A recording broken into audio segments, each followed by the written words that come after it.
luar biasanya ya, kita mulai lagi untuk acara ini. Teman-teman, bagi yang mau menyampaikan pertanyaan bisa disampaikan di chat, bagaimana pengalaman hidup, ataukah mungkin ada teman-teman yang punya saudara, keluarga, atau mungkin kita sendiri mengalami pergumulan yang sama. Kita bisa belajar dari Bapak Jarod Wijanarko malam ini. Pak, kita boleh tanya Pak, paling yang terpenting Pak ya, dalam setiap akan menghadapi suatu masa kesulitan, kadang cenderung kita nih panik Pak. Apa sih sebenarnya hal yang terpenting harus kita lakukan sebagai orang-orang percaya supaya kita tidak terbawa arus kepanikan itu, sehingga kadang-kadang tidak sedikit mungkin orang mengambil putusan-putusan yang salah. Gimana kira-kira Pak Jarod? Ya, saya dulu pernah di training ya mengenai cara menghadapi masalah, yaitu dimulai dengan memperhitungkan atau memperkirakan apa yang terjelek yang akan terjadi. Jadi misalnya kalau saya ganti contoh kasus waktu tahun lalu ya, bukan tahun ini, tahun lalu saya terkena gejala COVID. Dan itu bulan Maret bersamaan dengan teman-teman saya banyak yang dipanggil Tuhan. Karena Maret itu pemerintah bahkan belum, Menteri Kesehatannya masih bilang bahwa Indonesia nggak kena. Jadi begitu ada yang kena masuk rumah sakit, dokternya, perawatnya masih gagap semuanya. Ada yang dimasukkan ruangan isolasi itu kayak nggak dikunjungin, lalu banyak yang meninggal. Ya itu bulan Maret. Maret tahun lalu. Nah saat itulah juga saya demam, saya batuk, saya demam 40 derajat, hilang rasa, dikompres demamnya nggak turun. Jadi tapi saya nggak tes PCR, jadi saya nggak bersaksi bahwa saya kena COVID, ya cuma mengalami gejala. Tapi semua gejala saya alami. Lalu saya isolasi mandiri. Nah, waktu puncak-puncak demam itu kan juga tentu ada ketakutan. Nah, ketika ada masalah, ini sekarang saya ambil contoh masalah kesehatan, gitu ya. Yang dalam menghadapi masalah tentu kan panik, apalagi teman-teman dipanggil Tuhan. Gitu. Nah, maka cara menghadapi masalah itu gimana? Bayangkan yang terjelek terjadi apa? Ya mati, kalau namanya sakit kan mati gitu ya. Nah, itu pergumulan terberatnya gitu kan. Lalu saya itu berandai-andai kalau saya mati gimana ya? Yang pasti kan saya masuk surga. Berarti nggak perlu takut lagi dong. Ya, kan mati itu udah pasti. Mau COVID, mau tua, mau muda, mati, tapi pasti masuk surga. Di situ mulai ada ketenangan dalam arti ya. Saya mulai mikir istri, anak, ya anak udah lulus semuanya, udah oke lah gitu. Istri ya dia nggak akan menderita lah, rumah ada, mobil ada, nggak punya utang. Jadi walaupun bangkrut tapi utang nggak ada gitu kan. Nah itu kayak istilahnya yang terjelek. Nah sekarang mulai dari situ. Seandainya terjelek terjadi, siap. Lalu gimana supaya nggak terjadi? Tapi waktu saya belum siap gitu ya, malah masih takut gitu ya, nggak bisa tidur. Saya berapa malam tidur tuh kayak nyap gitu. Begitu bilang Tuhan, kalau emang Tuhan mau panggil aku siap gitu. Malah jadi tidur pules gitu. Dan begitu bisa tidur pules, saya ingat betul waktu itu demam saya itu malam terakhir yang puncak tertingginya. Jadi ketika tidak ada ketakutan dan baru belakangan kan ternyata kalau takut badai sitokin jadi ngedrop segala macam gitu. Jadi tapi bulan-bulan itu belum ada istilah badai sitokin dan sebagainya gitu ya. Tapi dalam pergumulan itu yang paling saya takutkan kan mati gitu. Kalau begitu nggak takut lagi malah nggak mati. Jadi kayak ingat ayatnya. Barang siapa takut kehilangan nyawanya akan kehilangan nyawanya. Kehilangan nyawanya. Itu terus mulai berjuang kan. Gimana supaya itu nggak terjadi? Ya isolasi mandiri, olahraga, berjemur, minum vitamin. Jadi kalau ada masalah, yang terjelek apa sih? Atau waktu saya bangkrut sekarang ya. Waktu saya bangkrut yang terjelek apa sih? Saya dibunuh sama orang yang juga orang kepepet. Kan kita ngambil barang orang lain ngambil barang dari orang lain lagi gitu kan. Nah, orang lain lagi tadi nggak bisa nunggu gitu. Dia ancam supplier saya, ganti supplier saya kan ngancam saya gitu. Nah, ketika menghadapi ancaman seperti itu kan, kalau betul-betul kejadian kan berarti, waduh ini terjelek saya ini dibunuh nih gitu. Saya nggak mau itu terjadi. Nah, supaya nggak terjadi gimana? Ya saya bayar. Tapi nggak punya duit, ya jual barang. Nah, makanya tadi saya bilang kenapa jual 128 miliar cuma dijual 22 gitu. Itu belum lagi kongsi saya korban lebih banyak. Kongsi saya ada saham, deposito yang belum waktunya dicairkan, dan rugi sekian ratus juta. Waduh, saya benar-benar dalam hal ini sebenarnya lebih banyak peran dari kongsi saya. Dia korbannya jauh lebih banyak. Dia jual barang, jual aset, jual saham, lepas cairkan deposito yang belum waktunya, saham berjangka, deposito berjangka, yang dia ruginya miliaran untuk supaya istilahnya itu supaya kita nggak dibunuh orang. Jadi kadang-kadang kita tuh punya masalah, tapi dari masalah itu kan ada dampak. Nah, terjeleknya apa? Ya terjeleknya kalau orang nekat kan kita bisa dibunuh. Lalu kita ambil solusinya. Solusinya apa? Ya jangan sampai. Supaya nggak sampai gimana? Bayar, tapi bayar rugi. Sekarang kita pilih, dibunuh sama rugi, pilih yang mana gitu ya. Kan ada yang pilih misalnya gitu, ya udah kabur aja biar nggak dibunuh, tapi tetap nggak dibayar. Itu kan pecundang gitu kan. Ya.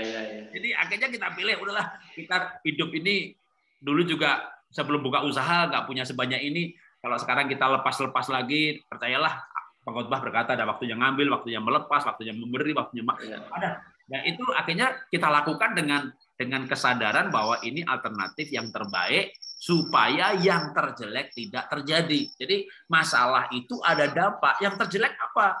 Sanggup nggak dibunuh? Sanggup nggak diancam? Sanggup nggak ini? Enggak, ya jangan kan begitu kan. Jadi ketika supaya nggak terjadi, kita akhirnya melangkah pada solusi supaya yang terjelek itu tidak terjadi gitu. Lalu kita menjalani itu udah dengan emang itu udah keputusan kita.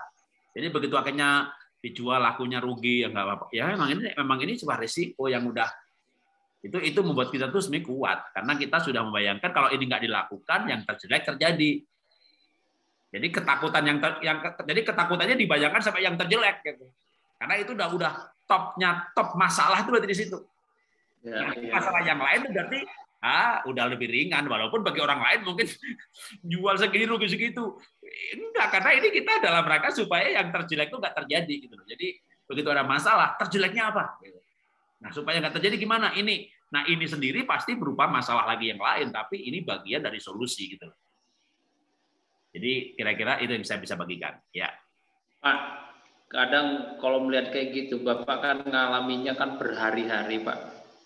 Apa resep doa Bapak untuk Tuhan lewatkan atau Tuhan siapkan untuk aku menghadapi apa yang Bapak sampaikan doa dengan Tuhan itu bisa artinya masalah ini kan bukan seminggu 2 mingguan, Bapak ngalamin dari 2019 kan Pak? 19, padahal masa COVID aja 2020. 3 tahun Pak. Orang startnya biasanya mungkin orang mulai kacau, banyak pengusaha paling 2020 karena mulai COVID di ini kan. Tapi Bapak udah duluin itu. Apa mungkin menjadi doa Bapak hari per hari itu? Kan maka tadi saya bilang kan dimulainya dengan millennial kills everything ya, bahwa memang dunia bergerak ke arah digitalisasi. Nah memang tidak bisnis yang terkena dampak platform itu kan retail ya, retail terkena duluan ya, Ramayana, Matahari, Carrefour segala macam itu ruginya udah dari tahun 2019 2018 mereka udah banting-banting harga, dan itu membuat kalau toh nggak bangkrut itu udah cuma bertahan gitu. Nah kita ngalaminya makanya jenis usaha itu begitu COVID itu cuma kayak didung begitu, sebelumnya udah sempoyongan udah. Nah karena kita ngalaminya justru jadi beda ya. Kalau COVID itu kan ngalaminya katakanlah puncak demam itu paling 5 hari. Jadi pergumulan 5 hari, takutnya 5 hari. Tapi kalau usaha itu kan memang bisa bertahun-tahun, bisa berbulan-bulan. Jadi kalau sakit itu 2-3 hari doanya bisa doa tengking, bisa doa macam-macam kan. Tapi kalau namanya masalah bisnis, utang gimana mau ditengking gitu ya. Dapat kolektor gimana mau ditengking, nggak bisa. Gitu ya. Jadi ya memang saya sih waktu itu minta Tuhan kekuatan ya. Bahkan saya sebenarnya saya sempat diciduk, saya sempat diciduk oknum Kopassus. Ya saya sebut oknum karena kan bukan angkatan, tapi saya dibawa ke sebuah markas, sebuah kantor lah, bukan markas, kantor, karena itu bukan markasnya angkatan, tapi kantor perusahaan yang dimiliki oleh pribadi-pribadi dalam sebuah angkatan. Dan di situ saya kepala saya ditodong pistol, saya digebrak-gebrak, bahkan baju saya sobek karena saya ditarik gitu. Itu sampai saya mengalami ancaman seperti itu, gitu ya. Jadi ancaman mau dibunuh itu betul-betul saya alami. Nah, dalam menghadapi hal seperti itu, waktu saya diancam pun saya bilang begini, kalau kamu bunuh saya hari ini, jangan lama-lama. Ya, tapi kalau saya mati saya nggak bisa bayar utang. Anda pilih saya hidup atau Anda pilih Anda mati. Anda yang mengambil keputusan karena sekarang hidupnya di tangan Anda. Karena waktu saya pas diancam-ancam berdoa, waduh, yang ngomong, dia sebut nama Tuhan kita diakhiri dengan kata tai gitu. Wah, di situ saya tahu saya menghadapi orang yang tidak takut Tuhan, bahkan orang nggak beragama. Jadi saya komat kami doa gitu, dibentak loh, gebrak mejanya dengan menyebut maki-maki Tuhan kita gitu. Kalau saya tembak kamu, Tuhanmu bisa nahan peluru saya gitu. Waduh, wah, itu membuat saya takutnya. Tadinya saya pikir orang ini main drama nih, sandiwara nih gitu kan. Karena sering kadang gitu kan orang itu kayak main sandiwara. Tapi begitu mereka nyebut berani meledek Tuhan kita, saya di situ waktu itu sempat kayak ciut gitu. Untuk waktu itu saya bawa 2 HP. Saya taruh HP saya di meja, saya minta izin kencing. Jadi mereka nggak curiga. Sampai di toilet, saya buka keran air kencang-kencang supaya suara keran air, tapi saya pakai WA, pakai HP satunya lagi, saya kontak kongsi saya. Kalau saya cek di lokasi ini, jam 12 nggak ada berita dari saya, kirim orang. Gitu. Karena waktu itu saya pas lagi deket sama ini sebenarnya, aduh sampai lupa. Siapa namanya? Yang nyalon jadi salah satu jenderal juga yang nyalon jadi capres waktu itu, saya ada tim sukses di sana. Nah ini yang nangkep saya dari kelompok yang lain lagi, gitu ya. Jadi saya ada di sini gitu. Terus dengan cepat lagi saya ganti WA istri, bantu doa, saya ngalami ini, saya hanya bisa 5 menit kontak kamu, dan ini saya matikan, tunggu berita setelah jam 12, saya udah kontak, kongsi saya juga, gitu ya, hal ini. Udah, saya balik lagi ke ruangan itu. Sampai kayak gitu. Nah, dalam menghadapi seperti itu, ya doa kita satu sih, Tuhan beri saya kekuatan menghadapi ini, beri saya kata-kata hikmat untuk menghadapi hal ini.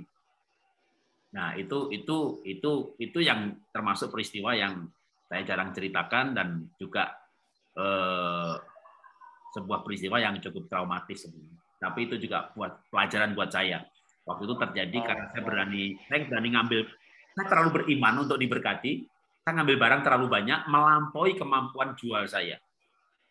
Jadi ketika batas waktunya saya nggak bisa bayar, ya, dan orangnya nggak sabar, bawa saya ke debt collector gitu. Lalu berlanjut ceritanya ya sampai ke debt collector yang satu ini gitu, yang kelompok satu ini. Jadi karena kelompok sebelumnya kelompok preman orang-orang Papua gitu, datang ke kantor saya 3-4 orang, begitu ketemu, loh Pak Jarod, salam Pak. Nggak jadi. Nggak ngapa-ngapain, ya pulang bawa shalom dia kan. Ganti lagi kelompok Ambon gitu, sama juga. Pak Jarod, saya nggak tahu nih Pak Jarod apa siapa gitu, malah minta maaf gitu kan.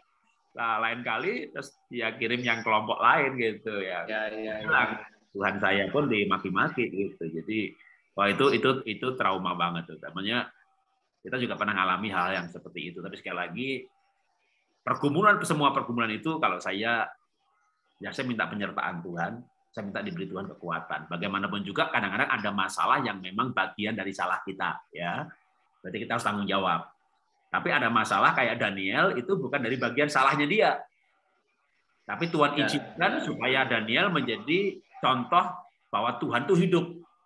Kayak waktu saya kebakaran, saya nggak cari kesalahan saya. Memang apa salah saya tiba-tiba kebakar gitu kan.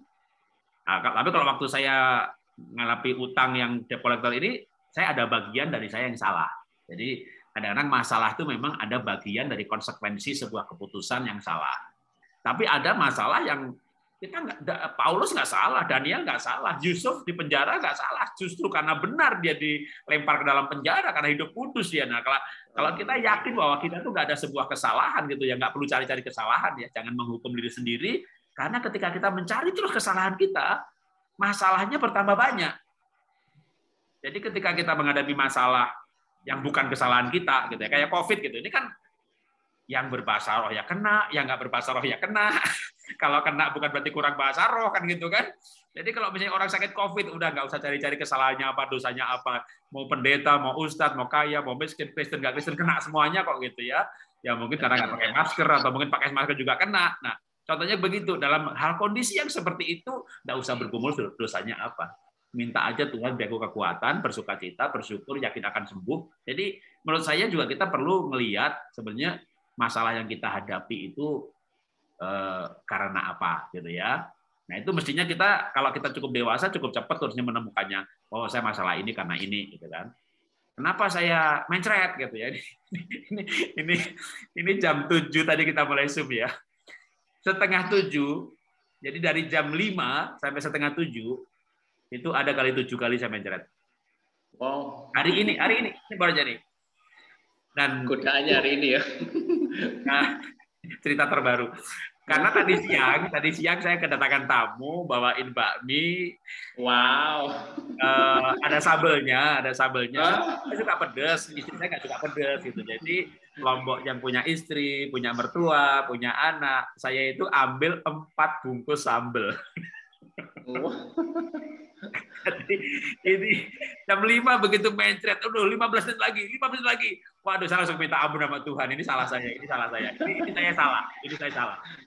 salah. Tapi saya minta Tuhan, ini saya nggak mungkin dong. Sebentar. Oh, gimana ini? Waduh. Ya, pertama minta ampun sama Tuhan. Kedua, saya bikin teh sampai 3 celup itu ya, 3 bungkus. Karena teh yang kental itu juga cepat menghentikan. Ya, bisa. Lalu memang, mertua saya itu bukan apotek hidup ya. Mertua saya itu udah 79 tahun, tapi kamarnya penuh dengan stok obat. Oh. Mau cari apa aja ada di kamarnya dia.